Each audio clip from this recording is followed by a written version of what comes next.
All right. Well, the time is now 3 p.m. I do think that we'll still have participants joining in, but I think we'd like to get started with our webinar. So without further ado, um, my name is Will Wrong. I am the Physical Sciences Licensing Fellow at the University of Michigan Innovation Partnerships, here representing the Michigan Open Source Software Initiative, also known as MOSS. I'd like to introduce you to our webinar on digitizing municipal financial reporting, in which we'll be showcasing a new open source tool for Excel to XBRL conversion, developed at the U of M CLOSUP Center alongside DAC Bond. Next slide, please. Just a quick rundown of our agenda for today. We'll be introducing the team as well as the project background and motivation. From there, we'll be moving into a tool demo that highlights some of the basics of our conversion tool. And then we'll be letting you know about ways that you can contribute to the project, as well as continue engagement with the CLOSUP team. And then we'll open up the floor for any questions. Before getting started with introductions, we have a great turnout today for the webinar, and we have people coming from far and wide. And so just for ourselves and also for the audience, I'd like to get a sense of where everybody's coming in from and who they're representing. So we're going to launch a poll right now and have you answer some questions about where you're coming in from. We'll give this about 30 seconds or so for you to share where you're coming in from and just get a sense of, where everybody is.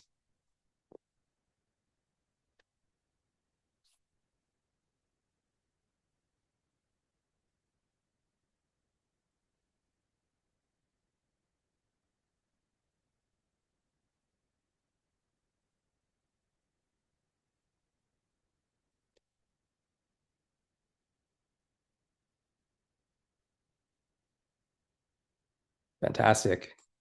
So as hopefully all of you can see, we have, a wide range of stakeholders who are interested in this tool. So we're happy to see that, this tool is garnering a lot of interest and hopefully will be a lot of help in whatever work that you are in.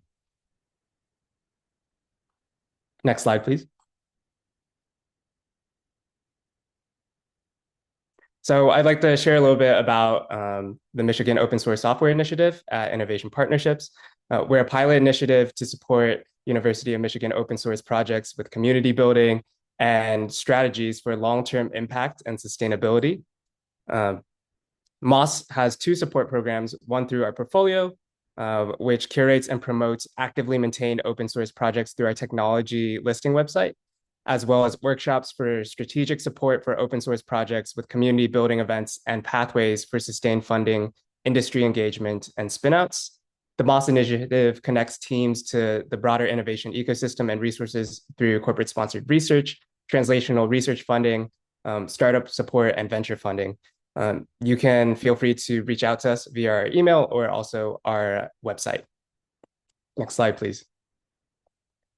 Today's panelists feature Justin Hughes, who's the Chief Operating Officer at DAC Bond, who has been working closely with the CLOSUP team on this project, as well as Katrina Whelan, who's a Master of Public Policy student at U of M, who has been integral in the development of the project tool. Stephanie Leiser, Natalie Fitzpatrick, and Margaret Wathel from the CLOSUP team will also be speaking with us today. So I'd like to hand over the mic to Justin to share a little bit about himself and his firm. Thank you very much, William.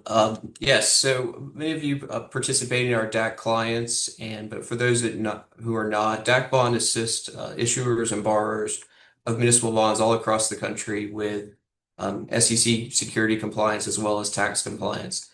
But with continuing disclosure compliance, we've also become a member of the XBRL working group, and that's where I had the chance to meet Stephanie.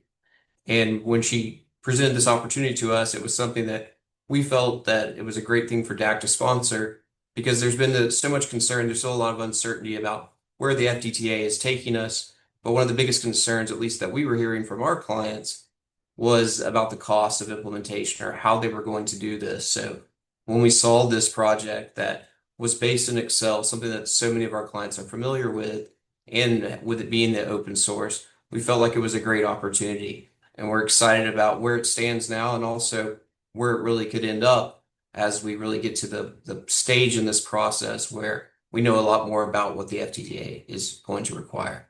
I had one side note I wanted to mention.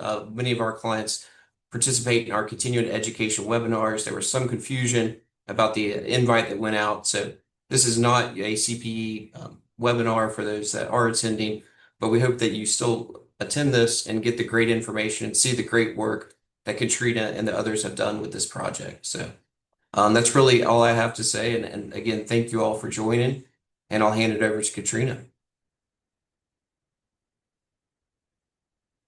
Or you, Stephanie. Yeah.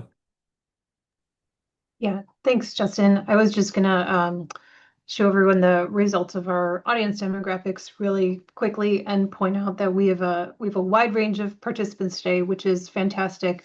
Not surprisingly, mostly local government, municipal bond issuers, but also a number of folks on the tech and developer side, regulators at both the state and the federal level, data users such as ourselves here at a research university, and then a number of others. So I just wanted to show that real quick. And then, like Justin said, I'm Stephanie Leiser at the University of Michigan. We work at a research center here called the Center for Local, State, and Urban Policy. And I want to just give you a little bit of background on kind of what is this project all about? Why are we involved? And why do we think it's important? So one thing that's really motivating this discussion and one thing that's really kind of accelerated our work is the passage of the Financial Data Transparency Act of 2022, the FDTA. Probably a lot of folks have started to hear things about the FDTA. The important thing about what it does is that it's going to require major federal financial regulatory agencies, and specific to this community, those that participate in the municipal market, to adopt data standards for information submitted to regulators. So the SEC will establish these data standards for information that's submitted to the Municipal Securities Rulemaking Board, MSRB, which is the entity that collects and compiles all of the data and disclosures for municipal markets.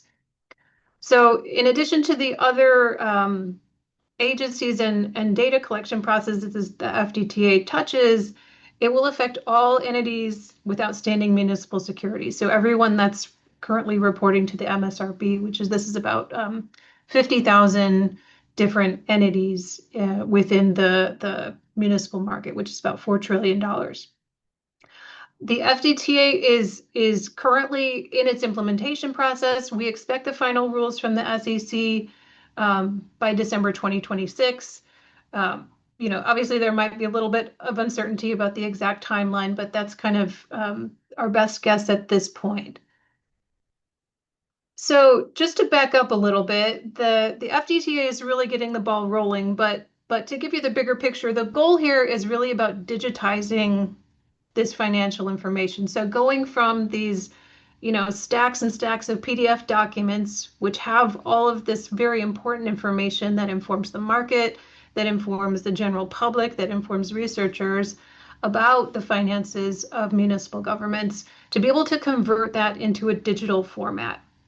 And this is really kind of the heart of the FDTA, is this idea of data standards and how can we apply data standards so that this data becomes much more usable and accessible to all kinds of different stakeholders. So to kind of motivate this discussion, this is really to create structured data. It's really about tagging data and creating these metadata tags for different pieces of information that might be relevant for lots of different stakeholders. So most of us are familiar with this. Everybody's phone does this now, right? When you take a photo, it's got all of this metadata associated with it. So this is a picture I took the year Michigan won the NCAA championship, and this is the metadata for this photo, right? This is the date I took it, the location, who's in the photo, the type of file size, resolution, etc. So this picture, this piece of data has all of these tags that kind of give you additional information, additional context in order to understand what you're looking at. And it's the same idea with what we're trying to do with this financial data. So just a person, a human user can pull up a financial statement. It looks like this. And, we kind of have a gist of what's going on. We know what we're looking at here. But if you were to dump this into a computer, it has no context. It has no way of understanding what it's looking at. So we have to go through and we have to tag all of this data with those relevant metadata, facts, and information. So this is an example of a statement, an excerpt of a statement from Pine River Township, which is here in Michigan. And we're looking at this number here. So $216,570. What does that mean, right? So we as humans can look at, okay, that's general fund revenues. This is property tax revenue for fiscal year 23.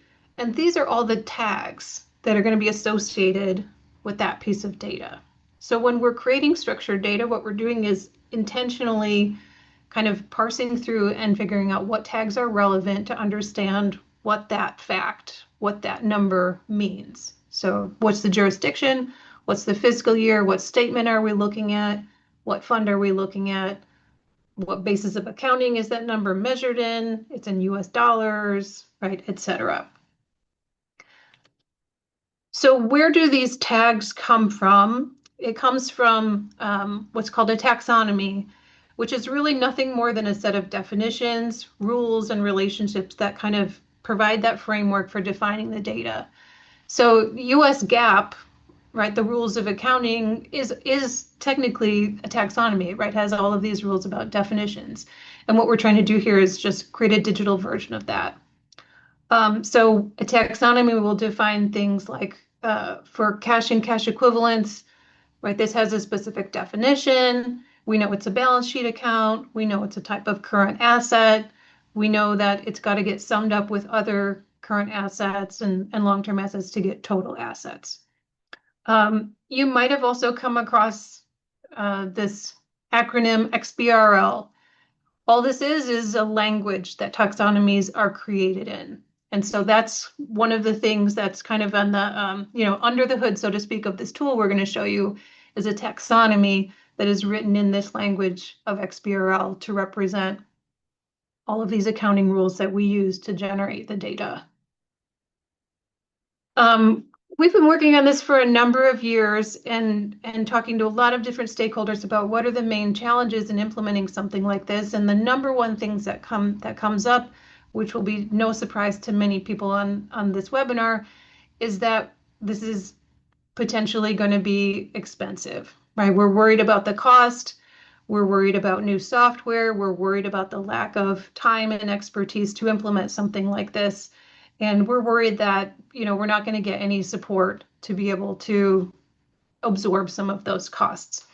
And that's really kind of what we're trying to get at with this tool here is how can we make that, how can we make that approach as easy as possible and put together a tool that is, simple, easy to use, doesn't require any spending and really just requires a minimum amount of time to be able to convert your data. So like I said, the University of Michigan and CLOSUP has been involved in this for a few years now. We worked with XBRL US, which is a nonprofit entity that develops these taxonomies to develop a demonstration gap taxonomy for state and local governments. We'll give you a link to this in a few slides here. This is called the XBRL GRIP taxonomy. Like I said, this is sort of what's under the hood of this tool that we're talking about today. We've worked with a number of local governments in Michigan and elsewhere to pilot this taxonomy, to try out how could this work with their statements and their information. And this project that we want to focus on today and that we'll demo for you is, like Justin said, we've partnered with DACBON to develop a tool that can convert data that's in Excel format, which I think is what many municipal governments are using to generate the data in the first place, and convert it into XBRL. So this tool specifically has a number of attributes that I'm going to kind of give you a broad overview, and then I'll turn it over to my colleagues for a demo.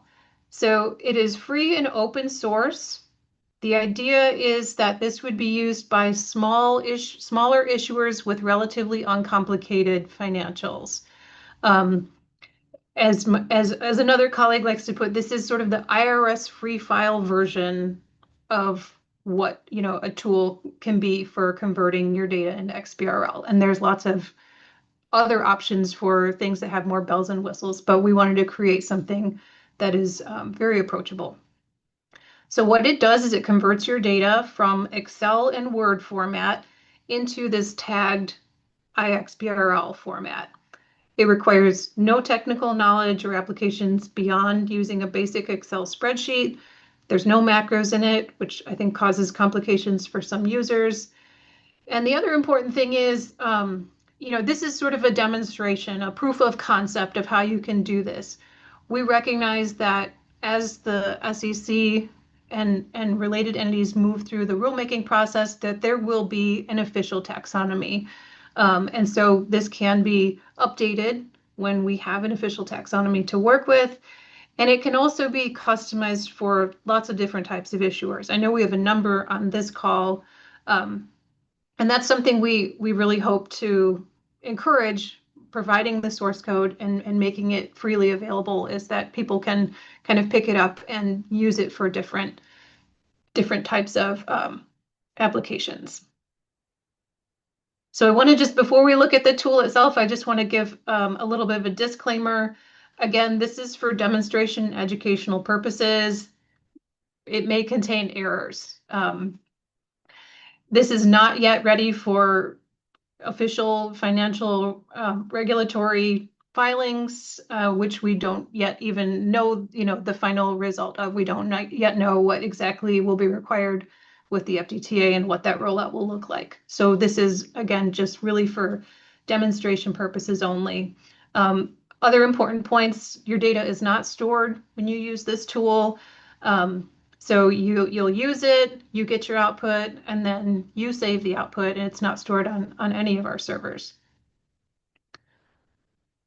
So with that, I just want to highlight a few links. I'll show these again at the end of the webinar, but in case anybody wants to take a look now. And with that, I will turn it over to Natalie to start the demo.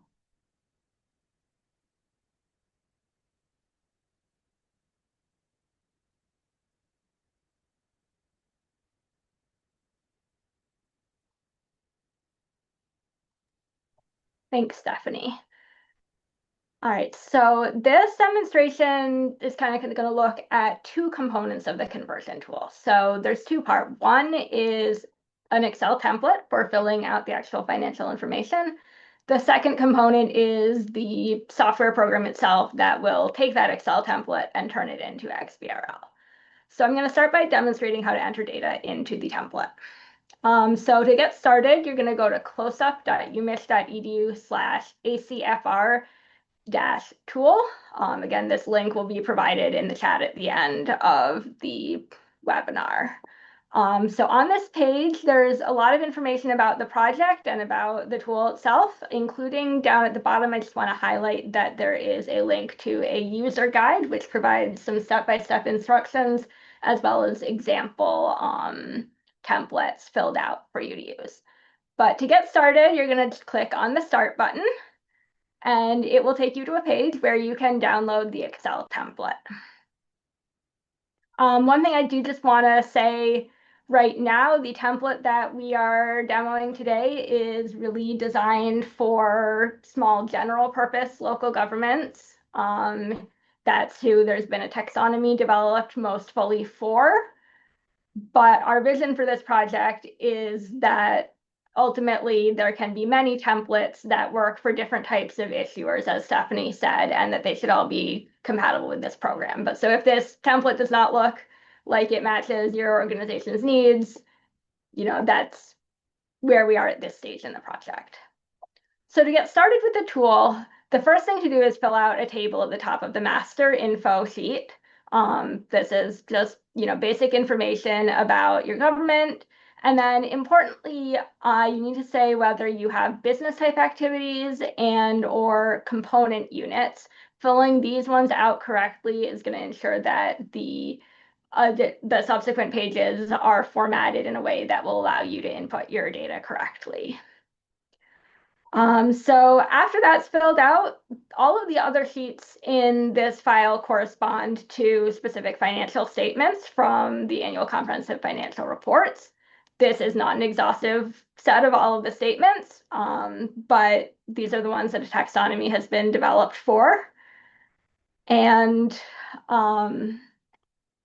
so to get started at how to fill it out, I'm just going to start looking at the statement of net position. So first, just looking kind of generally at this page to give a sense of layout. This should look basically formatted like the tables in an ACFR. There are columns here you can see for business type activities and component units.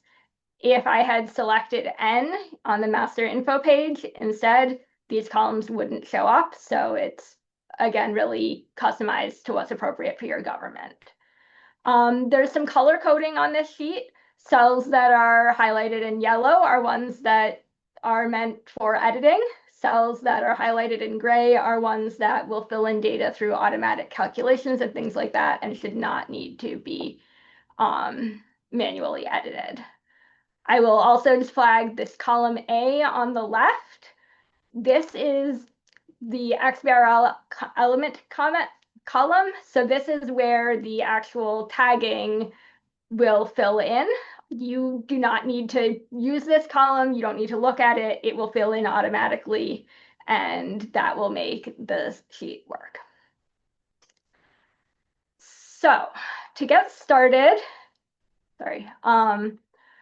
there's a few different ways of entering your information. So one way is, you're just going to go through here and enter in all of the line items from your financial statement. So you can do that by clicking on the down arrow and scrolling until you find the correct item. You can also start typing in the name of an element and select from among the choices that match this. Or you can copy data directly in from your financial statement if it's already in Excel or in a formatted table in Word or something like that. So for example, we want to enter cash and cash equivalents. I can just type cash and it will give me a list of options. I'm going to select cash and cash equivalents. You'll see on the left here, this XBRL element was automatically assigned. So that's going to allow for the creation of this metadata later in the process. And then you just enter the values.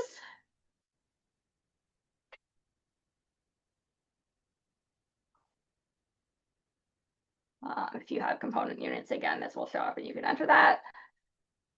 So another option, if you have sort of an item that's a less commonly used item or is very specific to your jurisdiction, this is designed to handle customized elements. To do that, you just type in the name of the element. Here, I'm just going to type in custom element. You'll see that instead of staying gray, this gets highlighted in orange. That means that it's a custom element. This spreadsheet and the conversion tool are all designed to handle those with no problem. So it's not an issue. It's just that highlighting is to let you be aware of that fact. And finally, as a third way of doing this, if you do already have data in an Excel file, you can just go in and copy those cells. If it's formatted, same order of columns, etc. You can just go in and copy it in. Help if it copies.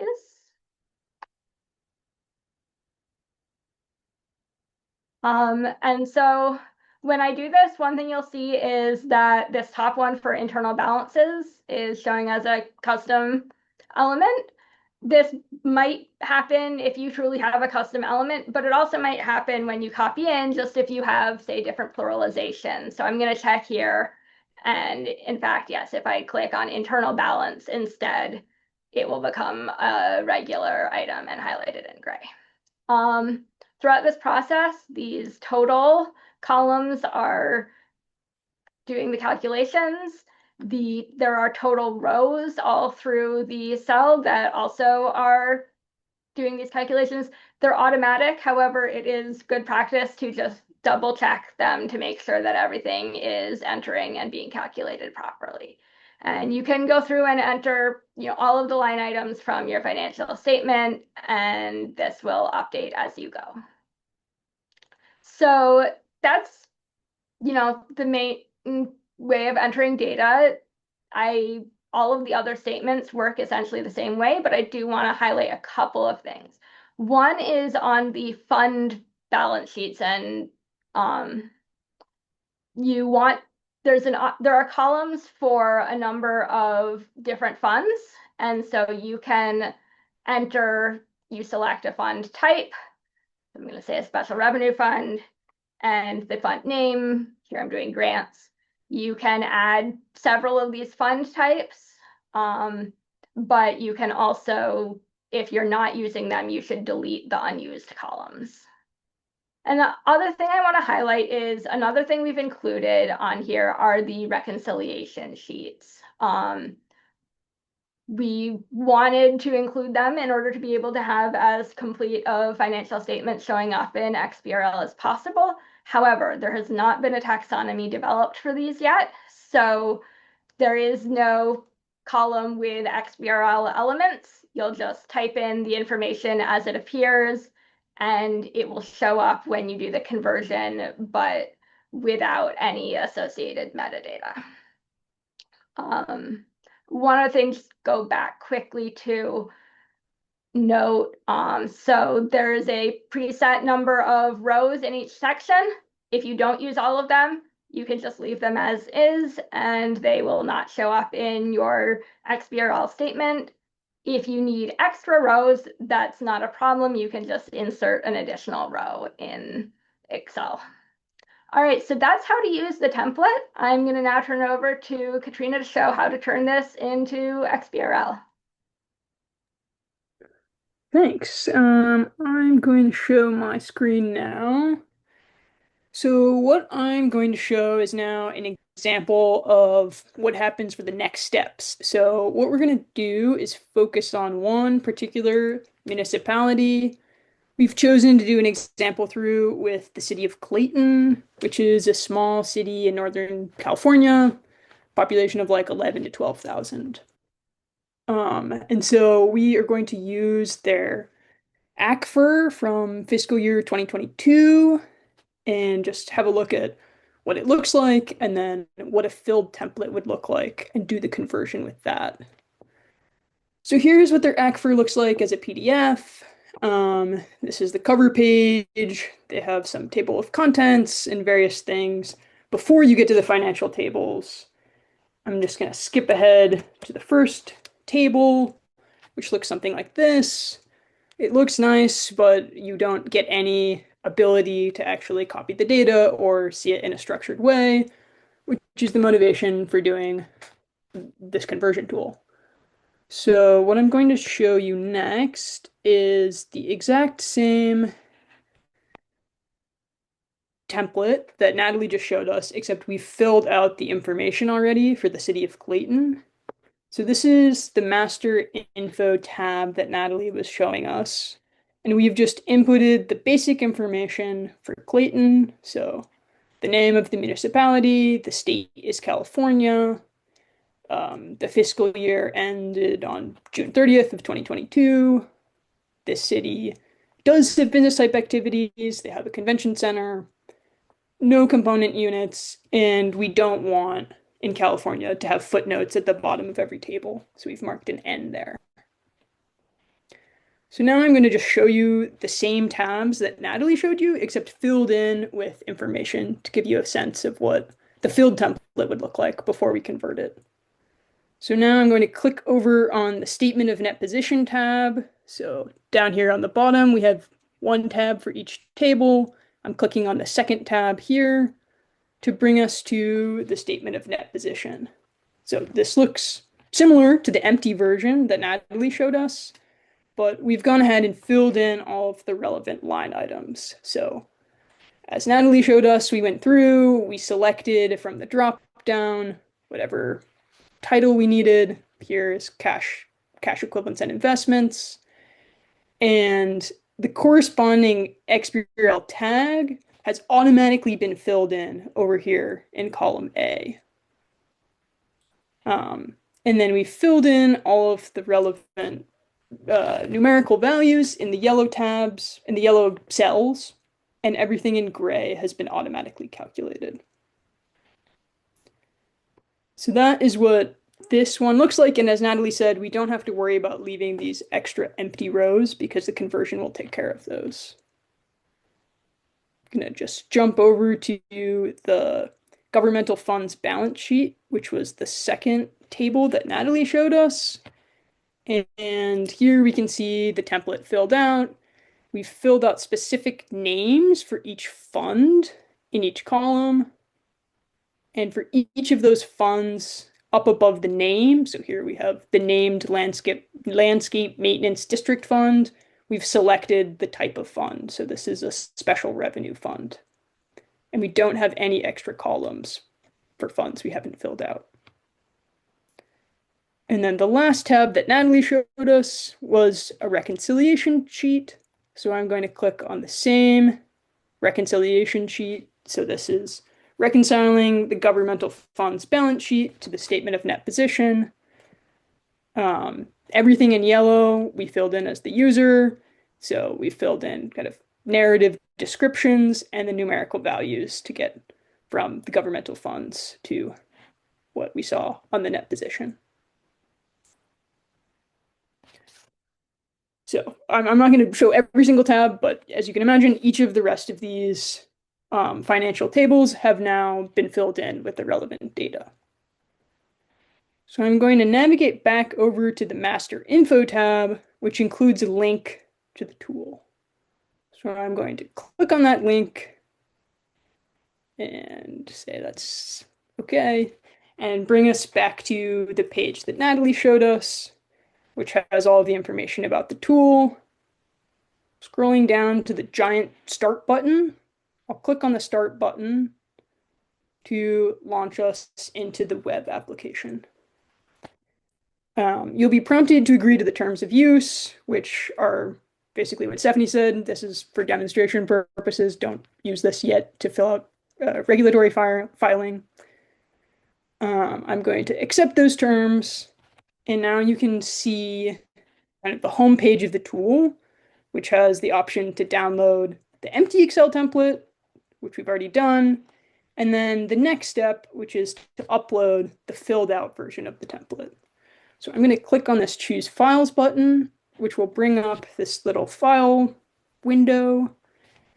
And I'm going to choose the Excel sheet we were just looking at, which is this Excel sheet, Clayton Excel. And I'm also going to select 2 Word documents to show how you could also include non-table narrative information that you've created in a Word document. So this file down here, Clayton cover page and intro, is that introductory matter we saw in the PDF version of the ACFR. So I'm going to select that file as well. And I'm going to select a third file, which is just a short Word document that has an example of a note that you might add at the end after your tables.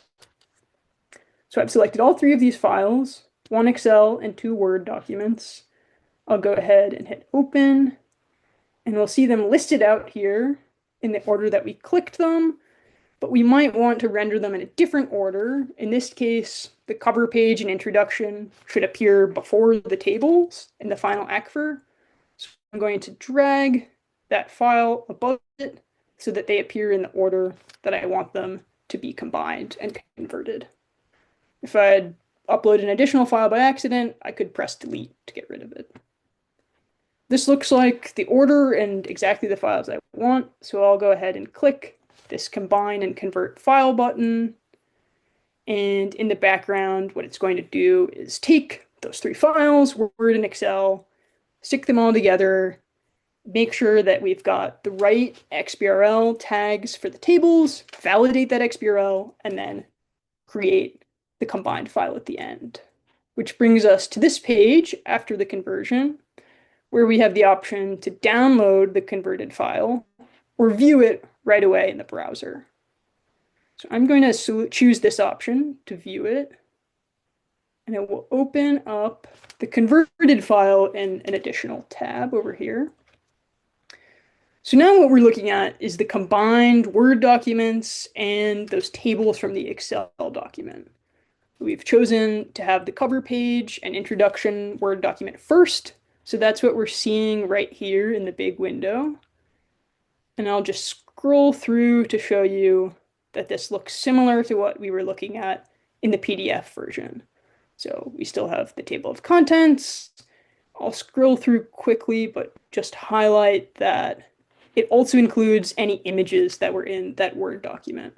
So if you have something like this graph here, you can include that along with the financial tables that we'll see in a second. I'll scroll through the rest of this narrative stuff that was in the Word document and bring us to our first of the financial tables. So this was that very first tab we were looking at in the Excel sheet, which is the statement of net position. And you'll see that a lot of the numbers here appear in green. That's because I've selected the option way over here on the right, this tiny little checkbox that says that I want to highlight any XBRL elements in green. So if I uncheck it, they won't be highlighted. Checking it again will let us know that anything in green has metadata associated with it. So I'm just hovering my mouse over this very first green cell, and I'm going to click on it, and all of the metadata that we've tagged is appearing over here on this right-hand sidebar. So this was the very first number we were looking at in the Excel sheet. This is for cash and cash equivalents and investments under assets for governmental activities. And if you look over in the sidebar, you can see all of that information here. So it'll tell you that this is cash equivalents and investments. It gives you a little description of what that actually means, and it'll give you information about what's called the dimension, which here is just telling us that this is something associated with governmental activities as opposed to business type activities. There's other information that I won't go into, but you can see like the actual value, the currency, the fact that it's reported to the nearest dollar, other things like that.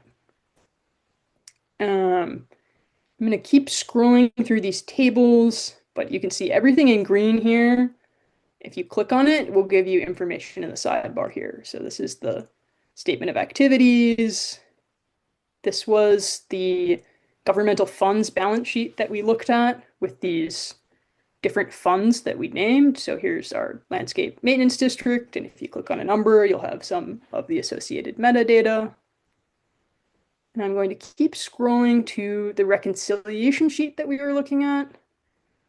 What I just want to highlight about this sheet is what Natalie was saying, which is that the taxonomy doesn't have tags yet for the reconciliation sheet. And that's why we don't see any of these numbers in green. If you click on them, you don't see anything.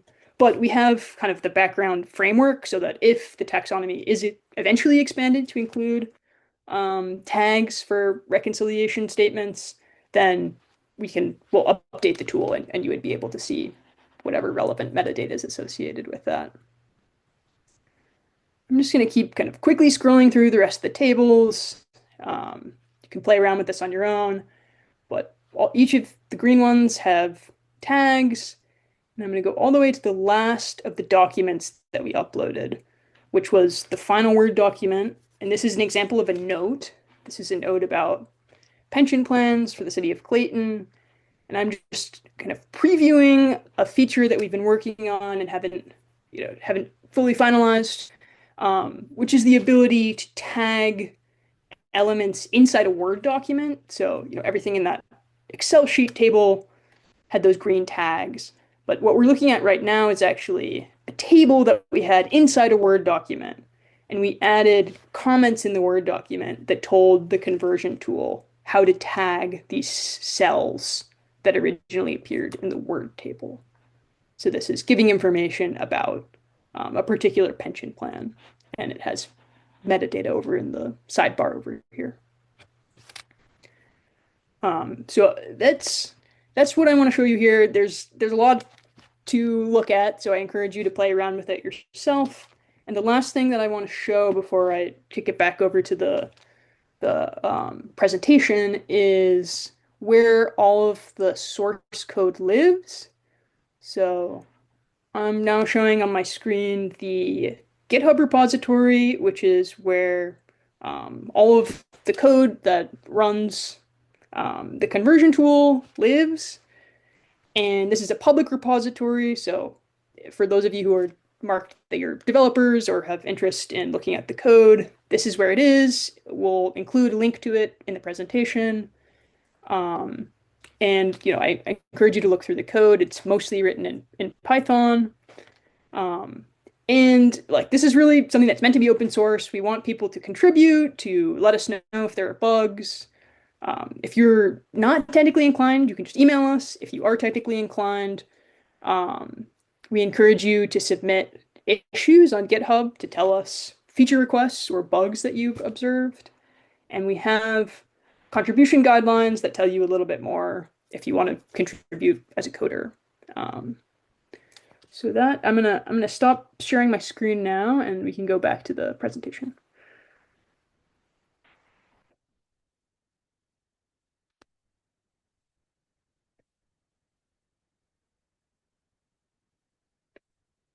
Great. And so here it's just kind of a final slide for me is what other features are we working on? One that I sort of teased at the end there with the note on the pension plans is the ability to add tags inside Word documents. So if you have numbers that you're mentioning or tables that you've included in notes or elsewhere in the kind of narrative portions of the ACFR, we're adding the option to just add a comment in the Word document that tells the conversion program how to tag it.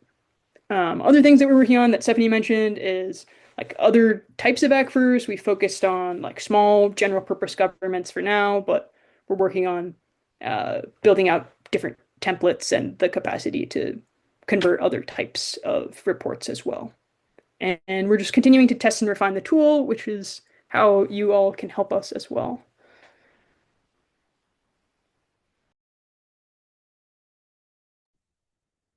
Hey, hi everyone.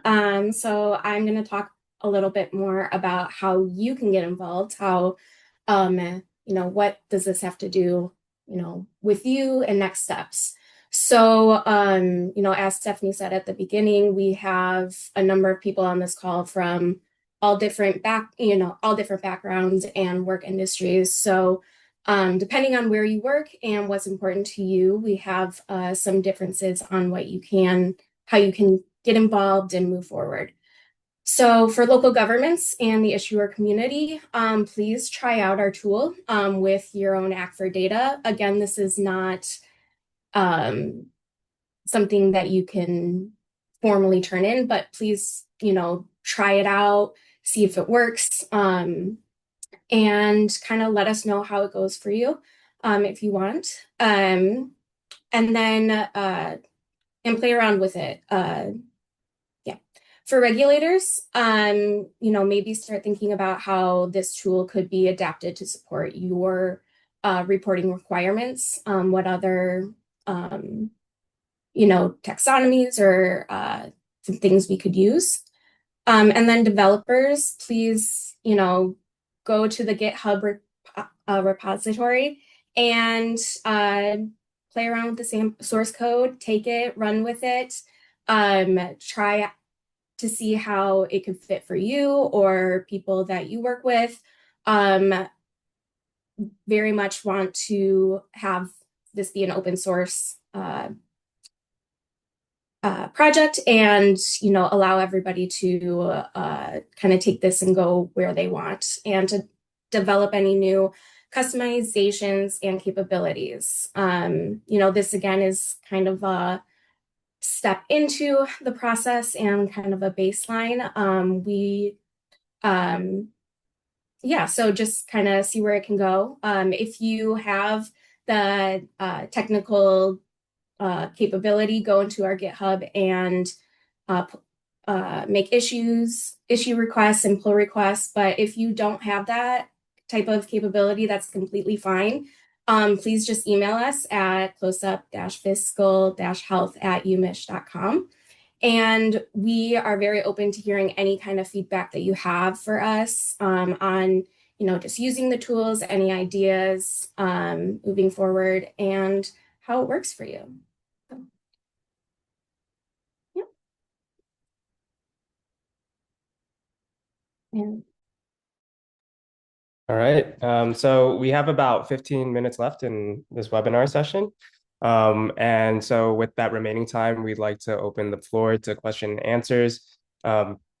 It's great to see the amount of interest that has been shown for this tool already throughout the webinar. If you'd like to look at any questions that have been previously asked by the audience already and have been answered, you can open up the Q&A feature and look at the answered questions section. Some of those might be relevant to you. And in the meantime, we'll ask the panelists about some open questions that we still have. And please feel free to continue submitting questions up until the end of the webinar. And we'll be happy to also address some of those questions in follow-up communications as well. So one question we have coming in is this process already required of SEC filers, or is this all new regardless of taxable status? I can comment on that quickly. So outside of MSRB in the municipal markets, this is already how SEC filing works. It's done in XBRL format. There's XBRL taxonomies associated with filing through the Edgar site. So this would be kind of taking what that process already looks like and importing it into municipal markets. Justin, I don't know if you would want to add anything there. Yeah, I would just reiterate that point that, I mean, through the Edgar filings is where this, as you mentioned, the corporate market, that's the equivalent of, right, the EMMA for our municipal filers. And it's been there for quite some time. And eventually that's where we anticipate the EMMA market being just like Edgar, requiring these types of filings. So I know we got a lot of questions too about the specifics of that. We kind of mentioned this on the front end, but a lot of that is to be determined where it's at in the rulemaking process right now. We don't know the final requirements and the things that are going to be specific to the municipal filers. But I think what's important about this project is because we're starting now, and even though we do have this runway, which is shortening by the day, that this is laying that foundation for potentially getting these types of open source solutions to meeting those requirements as they come. Great, thank you.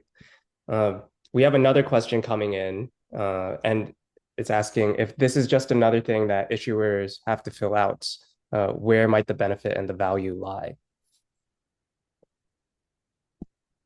I can take a first stab at this one too. So, I mean, in an obvious sense, the benefit is this might be required for compliance, but one of the reasons that we've gotten involved as a public research university is we think that there's an incredible amount of untapped value in just having this data more accessible to more stakeholders. So, we know that there's a lot of inefficiencies, for example, in municipal markets in terms of there are higher transaction costs associated with municipal transactions, municipal bond transactions, as opposed to other asset classes. We know there's a lot of information friction and asymmetry. So we think that, regardless of regulatory requirements, there's a lot of savings, I think, to be captured by fixing and facilitating and reducing the friction in this market. And those frictions right today are borne by issuers in terms of extra costs and fees and those sorts of things. So we think that there's a big potential for savings for issuers. And then also in terms of just increasing transparency and accessibility of this data. We, on the research side of things, spend a lot of time analyzing data, and to the extent that we can access that a little bit more easily rather than having to comb through PDFs and scrape data out of PDFs, if it's sort of already structured, we can contribute to a lot of analyses, not just about, kind of the narrow question of credit quality and default probabilities, but also fiscal health in a larger sense, which is what we really look at here at our research center. So we think it has a lot of potential upside in terms of analysis and in research, as well as potential like dollars and cents savings for issuers themselves. I don't know if anyone wants to add to that.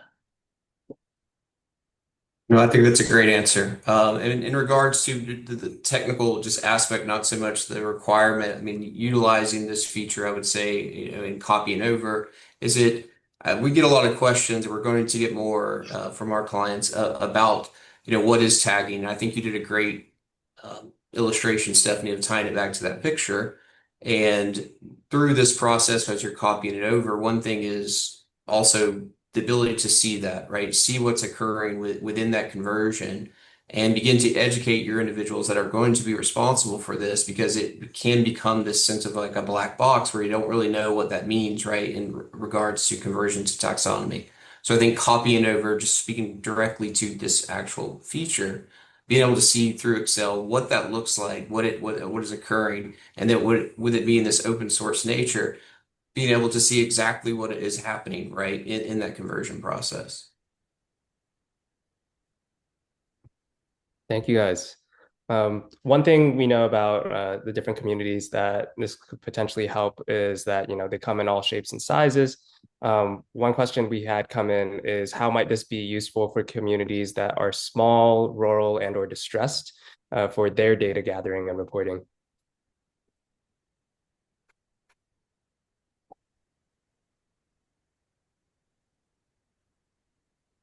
Yeah, go ahead, Justin.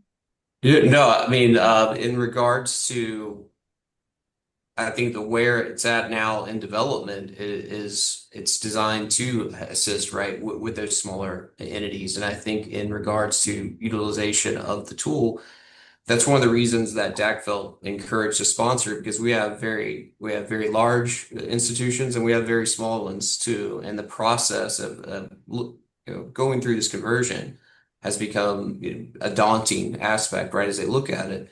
So I think taking this approach to it, so if you are that small entity and this is something you could utilize, it would allow you to meet that upcoming requirement in an efficient manner. I mean, I'll let you speak, Stephanie, to what you are more involved in the actual data analysis of it. So from that aspect of taking the question, what it would mean to them disclosing this information in machine readable, I think you could answer that one better. Yeah, I can also just chime in quickly. Yeah.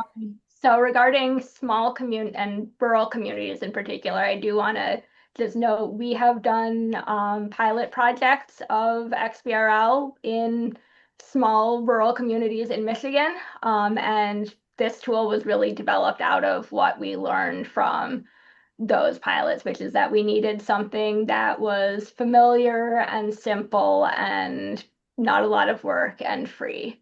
Regarding the distressed communities, another sort of origin of this work was we did analysis of the city of Flint's financial data. And we have a report written up that really talks about sort of how the availability and transparency of data can help flag financial distress before it gets to a crisis point and the importance of that.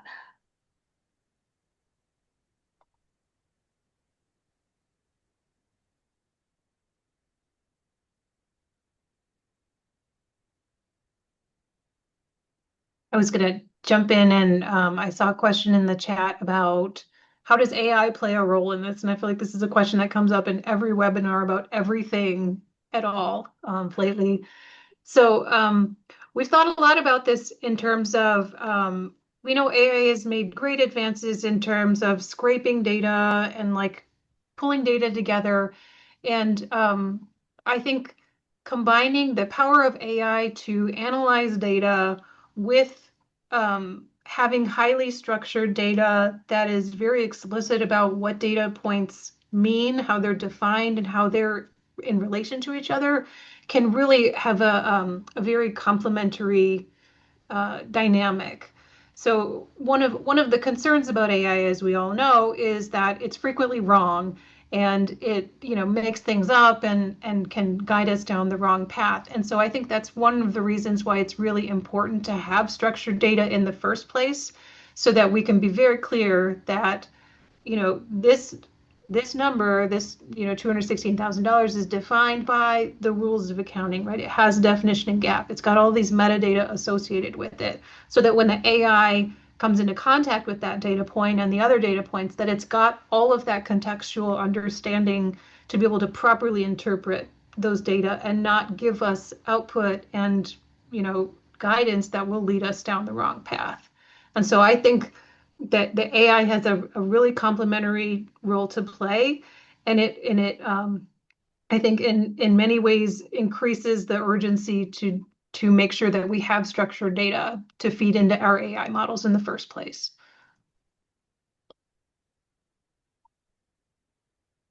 Thank you for your insight on that, Stephanie. So getting once again more into the technical nuances of the tool, we had a question come in asking about since custom elements may be represented differently in different taxonomies, for example, the extension concept versus a typed dimension. Would it be correct to say that the handling would be adjusted in the Excel template in the mapping column based on the taxonomy and use? And a follow-up question to that would be, would there be software development required to support different taxonomies? Do you think maybe we'll send that one to Katrina? Sure. Yeah. Well, I mean, our particular template that we showed has one taxonomy that is linked to it, in the sense that like the taxonomy that is specific to the small general purpose government that CLOSUP helped develop is the only one that's used in that template. So it's maybe not as flexible as this question suggests, to like switch between different taxonomies. So it is sort of fixed in the way that it treats custom elements. I hope that answers what you're asking. Do you expect any commercial companies to make your open source code and expand on it to create more applications that can be used by government finance officers? So I think this is more of a question probably related to, any potential like competitors or other entities trying to employ something like this. Yeah, I can speak to that. I think, that's our hope. Our idea with doing this project is just to get the ball rolling and put some open source code out there. And it's really our hope that developers will kind of pick this up and develop different capabilities, different customizations that they can use for their clients. Right? We're not trying to get in the business of developing, the software that everybody's got to use. We're hoping that this can kind of feed into a marketplace where lots of different capabilities and customizations can be created. Fantastic. So we have about 2 minutes left in this webinar. We'll probably have enough time for about 3 or so questions. One question we have is, do you think that the FDTA will require municipalities to submit their XBRL tagged statements into a national or state portal, or simply post to their website and let private companies aggregate the data? I can take a stab at that and then send it over to you, Justin. Yeah. That's a good question. We don't actually know the answer to that question yet, and that may be addressed in the rulemaking. But one thing we do know is lots of states already have processes for collecting this kind of data. For example, in the state of Michigan, we have a process called the F-65, and this is a form that local governments have to fill out to input a bunch of their audited financial data. So it's possible to make those types of processes work with a taxonomy, so that these transfers can be done like in large batches from state to federal government. But we don't exactly know all the details yet, but I think there's lots of different ways that this could potentially work. Yeah, I mean, I would just say that technically how it's speaking, it applies to information reported to the covered agencies, of which the SEC is one, and then a part of that being the MSRB. So technically, under the language of it, it wouldn't apply to some of these state filings. But to your point, Stephanie, we see it already and being applied there. I would say to answer the question about where it's reporting, as we move forward, we expect it to be that you would report that to the MSRB just as you are now. Is where the questions remain is there's a lot of information reported to MSRB and Emma, and where to the extent of will that be ACFRs, which we expect, will be all operating data. Will we eventually get to a point where there's a taxonomy for other filing information? That's still to be determined, but ultimately speaking to what is from the law itself, we expect that to be the information that's filed with Emma. Lovely. Thank you, guys. We probably have time for one more question, and this is more on the technical side once again. Katrina, what if our footnotes are more than 5 pages long in the tool? Sure. So there are two places you can add footnotes. A few states, maybe only New Jersey that I know of, but a few places will have you report footnotes at the bottom of each financial table. And so we have an option in the template. If you hit yes, like Y for the footnote option, you can add notes of any length. There's no page limit or word limit to the bottom of each table, or more commonly, ACFRs will have all of the tables and then notes, all the tables and then all the notes after all of the tables. And in order to do that, again, there's no page limit. You would just upload as a Word document, however many pages of notes you have, and include that on the list of files that you do for the conversion. Great. Thank you. So we are at time for today's webinar, but I'd like to welcome all of you to continue the conversation with us. We'll be sending out some follow-up emails with the webinar recording, as well as a survey for feedback, and also the slides as well. The slides and recording will also be uploaded to the CLOSUP website, so you can view that at any time after we've posted it to the website. So with that, I'd like to thank you all again for joining us today to learn about this very important tool. And I'd like to thank Justin as well as the CLOSUP team for their work on this very important project. So without further ado, I hope you all have a wonderful day, and we hope to stay in touch.